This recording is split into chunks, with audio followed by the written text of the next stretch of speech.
Bonjour à tous et à toutes. Alors je reviens dans cette vidéo qui me tient beaucoup à cœur pour vous parler d'un sujet très important qui est donc l'hypothyroïdie et la dépression. Donc comme vous le savez, si vous avez déjà regardé certaines de mes vidéos, je suis hypothyroïdique depuis maintenant, eh bien ça va faire 5 ans maintenant. Donc j'ai découvert mon hypothyroïdie suite à un rendez-vous chez mon médecin traitant, puisque ma thyroïde avait beaucoup enflé. Et à ce moment-là, du coup, j'ai suivi donc tout de suite un traitement, puisque dans les années à venir, je souhaitais avoir des enfants, et donc il valait mieux que je suive un traitement, puisque pendant la grossesse, il est très important que la thyroïde soit bien stabilisée, puisqu'en fait les hormones thyroïdiennes sont très importantes pour le bon développement du bébé.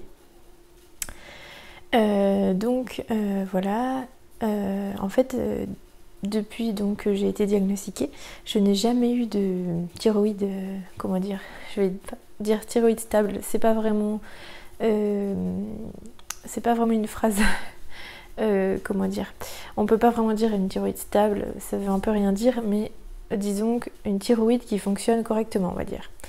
Ma thyroïde ne fonctionnera jamais correctement, mais par contre, avec mon traitement, je peux avoir un taux normal d'hormones thyroïdiennes et donc vivre normalement. Donc en fait, depuis que j'ai été diagnostiquée, je n'ai jamais eu de taux d'hormones thyroïdiennes stable. Donc on parle de TSH. C'est un dosage que l'on fait généralement tous les 3 mois, voire tous les 6 mois si on a une TSH stable, et qui permet de voir si du coup il faut augmenter ou baisser son dosage. Et en fonction de cela, donc si le dosage est trop haut, on fait une hypothyroïdie, s'il est trop bas, on fait une hyperthyroïdie. Et donc, avant d'avoir un dosage stable, en fait, on passe par plusieurs phases d'hypothyroïdie, d'hyperthyroïdie. Et chacune de ces phases est très difficile à vivre, encore plus quand elles se succèdent et qu'on n'en voit pas le bout. Alors, dans mon cas, comme j'ai eu 3 grossesses successives, ça n'a pas arrangé les choses, puisque, bon, entre chaque grossesse, en fait, ma thyroïde était complètement déréglée. En fait, il faut savoir que pendant la grossesse, les maladies auto-immunes, donc ce qu'on appelle par exemple, moi dans mon cas j'ai 2 maladies auto-immunes, le diabète et l'hypothyroïdie, donc c'est quand le corps lui-même combat nos propres cellules, donc les globules blancs vont attaquer les cellules par exemple pour le diabète du pancréas et pour l'hypothyroïdie de la thyroïde, et vont la détruire petit à petit. Et en fait, pendant la grossesse, ces maladies auto-immunes, l'immunité baisse pour que le corps de la maman accepte en fait le corps étranger entre guillemets du bébé, et donc on assiste à une régression des maladies, ce qui fait que ma thyroïde pendant chacune de mes grossesses était très stable, autour de 1, ce qui est en fait la valeur à laquelle je me sens bien. Et ensuite, après et avant accouchement, enfin non, plutôt après accouchement et avant l'accouchement précédent. Donc ma TSH était complètement déréglée, et je suis passée par des grosses phases d'hypothyroïdie et d'hyperthyroïdie. Alors personnellement, je vis beaucoup mieux l'hyperthyroïdie que l'hypothyroïdie. Donc pour vous rappeler un petit peu les symptômes, en hypothyroïdie, en fait, on a une baisse globale de, comment dire, du métabolisme, voilà, donc on digère plus lentement, on fait tout plus, en fait notre corps il fait tout plus lentement en gros, et du coup on fatigue très très vite, et on a une grosse fatigue à la fois morale et à la fois physique, qui est très compliquée à vivre. On a aussi donc une baisse du moral, donc dépression, c'est ce dont on va parler dans cette vidéo. Et j'avais envie de faire une introduction, j'étais un peu obligée pour vous présenter un petit peu tout ça. Et du coup on a aussi une frisolie. Bref, quand on a froid, il me semble, ou quand on a trop chaud, je sais plus exactement. Et en hyperthyroïdie, en fait, c'est l'inverse, le métabolisme est accéléré, on a envie de ranger tout le temps, on est hyper actif, mais du coup on est aussi fatigué, etc.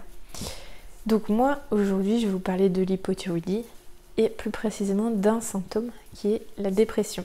Alors dépression c'est plutôt quelque chose qui est couramment utilisé, c'est pour ça que j'ai employé ce terme, mais après ça dépend des gens et je sais pas si c'est le terme exact qu'on pourrait dire, mais c'est en gros on voit tout en noir, on voit en fait tous les côtés négatifs de la vie et en fait on n'a plus aucune motivation à rien faire. Donc personnellement j'ai vécu une grosse période d'hypothyroïdie l'année dernière, entre janvier et avril je crois, donc ça a duré 4 mois à peu près. Donc ça suivait donc c'est arrivé à peu près 2 mois et demi, 3 mois après mon accouchement, l'accouchement de ma deuxième fille. Et en fait ma TSH est montée à 5 au mois de janvier et en fait elle a mis 4 mois à baisser, à rebaisser. Et donc pendant 4 mois j'ai vécu l'enfer, c'est-à-dire que en fait tout part du fait que, enfin personnellement moi en tout cas, tout part du fait qu'on est complètement amorphe et fatigué. Et que le moindre effort que l'on va faire, il va falloir puiser dans sa volonté, mais de façon très très importante. Chaque effort en fait va être décuplé par 1000 fois d'un effort d'une personne normale en fait. Et en gros, à ce moment-là, j'avais qu'une envie, c'est de rester allongée. Et le simple fait de me lever, et ben, c'était terrible en fait. Ça me demandait un effort vraiment surhumain. Et à ce moment-là, il fallait que je m'occupe des enfants, il fallait que je m'habille, que je fasse à manger, que voilà, enfin tous les gestes quotidiens. Et en fait, chaque geste était terrible. Et je passais par plusieurs phases en fait. Le matin, donc impossible de me lever. Donc il fallait quand même que je me lève, mais du coup c'était horrible. Du coup je m'en prenais à tout le monde puisque j'arrivais pas ça me demandait tellement d'efforts que pour moi c'était horrible en fait. Du coup je m'en prenais à tout le monde, je m'en prenais à mon mari et c'est vrai que j'étais peut-être plus dure avec les enfants aussi. Donc le matin voilà, j'avais énorme difficulté à me lever. Ensuite une fois que j'étais levée ça allait. Le midi c'était plus compliqué, mais surtout ce qui était très très compliqué c'était vers 4h 5h, puis après toute la soirée en fait, un énorme coup de barre et là j'ai eu une envie irrépressible de dormir et de m'allonger. Et donc si par exemple je lisais une histoire à mes enfants, je m'endormais en fait complètement. Et enfin je m'endormais, justement je luttais contre le sommeil en fait pour ne pas m'endormir et c'était très très très difficile. J'avais qu'une envie, c'était de m'allonger. Du coup souvent je m'allongeais quand même, mais du coup vous culpabilisez puisque pendant ce temps-là je peux pas m'occuper des enfants, etc. Et ensuite il y a l'heure de donner les bains, de préparer le repas du soir, etc. Et là plus aucune force, plus aucune volonté, plus aucune motivation. Et il faut encore puiser dans sa volonté et c'était vraiment extrêmement difficile. En toute sincérité, c'est je pense la période la plus difficile de toute ma vie. Et en fait ce qui est très très difficile, c'est que l'entourage ne comprend pas forcément, puisque c'est très difficile à comprendre ce qui se passe dans la tête quand on fait une hypothyroïdie. C'est une fatigue mentale mais exacerbée et une fatigue physique aussi. Mais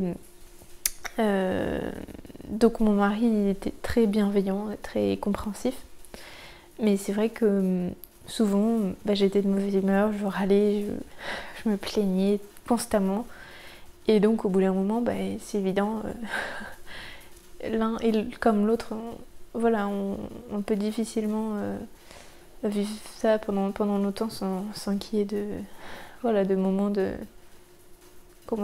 de colère, etc.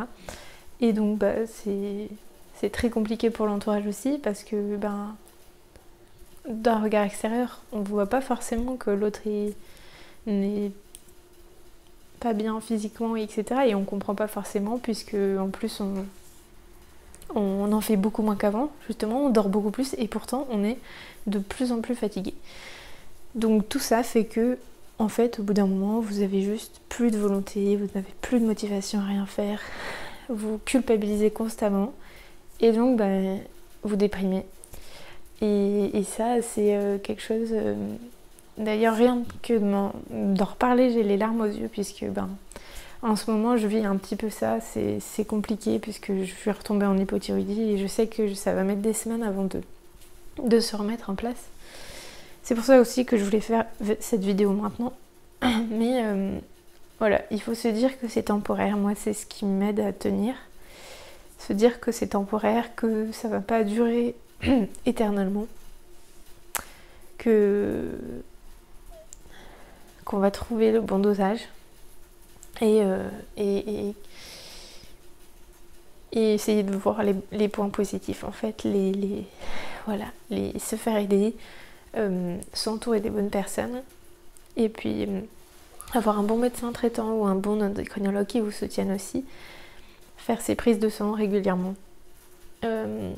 Donc moi pour ma part je vais faire une seconde prise de sang là, cette semaine pour confirmer que je suis bien en hypothyroïdie et augmenter mon dosage.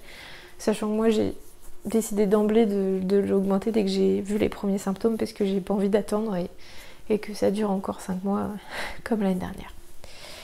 Donc voilà, en fait cette vidéo c'était vraiment pour toutes ces personnes, même s'il n'y en a pas beaucoup, même s'il n'y en a qu'une qui regardera cette vidéo, ça m'est complètement égal.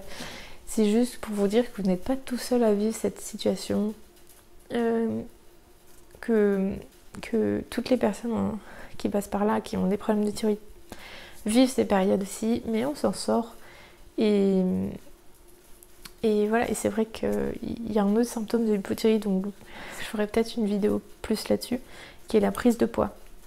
Et donc ça c'est pareil. Et je crois que j'ai dû prendre 3 kilos, parce que là je suis à 63 kilos. Et donc j'ai dû prendre 3-4 kilos avec l'hypothyroïdie en fait.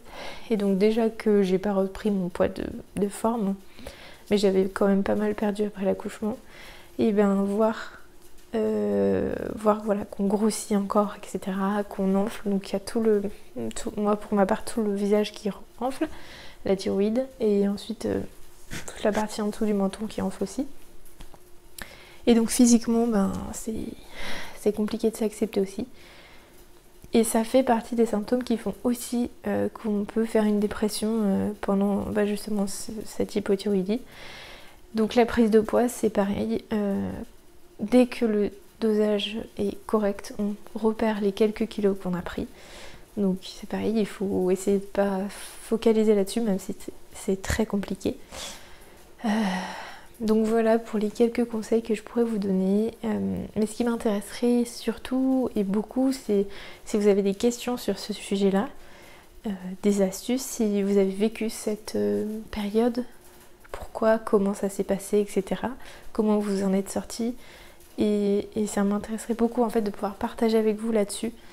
Il y a peu de personnes qui m'en ont parlé quand je regarde les messages que j'ai reçus, mais justement j'aimerais ouvrir un petit peu le débat, ouvrir la discussion là-dessus, et voilà, et qu'on puisse partager nos espoirs, parce que l'idée c'est vraiment de se soutenir et de s'aider en fait mutuellement là-dedans, parce qu'en soi l'hypothyroïdie ça peut paraître simple puisqu'il suffit de prendre un cachet et c'est bon, mais en fait non, c'est une maladie très pernicieuse qui est très difficile à stabiliser. Après ça dépend aussi des personnes. Moi mon cas est particulier puisque j'ai vécu 3 grossesses qui n'ont pas amélioré la situation, mais c'est vrai que c'est une maladie qui est compliquée et qui n'est pas forcément bien perçue par l'entourage. Et donc voilà, je pense que c'est important de pouvoir partager là-dessus. Donc j'espère que j'ai pas été trop long, que bon, je vous avoue que j'ai pas préparé cette vidéo en fait, donc c'est vrai qu'elle est partie un peu dans tous les sens. Mais voilà, je voulais vous partager mon expérience. Voilà, c'est un début en fait pour pouvoir ensuite pour pouvoir discuter ensemble, et voilà, que vous me disiez aussi ce que vous attendez aussi, et ce que vous avez vécu. Voilà. Bah écoutez, j'espère que cette vidéo vous aura intéressé, vous aura peut-être comment dire, touché. Et c'est vrai que c'est important aussi de connaître cette maladie, puisqu'il y a beaucoup d'hypothyroïdiques qui s'ignorent et beaucoup de gens qui font des dépressions alors qu'en fait il s'avère qu'ils ont un problème de thyroïde. Donc voilà, c'est important de connaître aussi ça. Eh bien écoutez, je vous retrouverai dans une vidéo peut-être un peu plus joyeuse. C'est vrai que celle-ci n'était pas hyper joyeuse, mais bon. Et bien je vous dis à bientôt. Bye bye.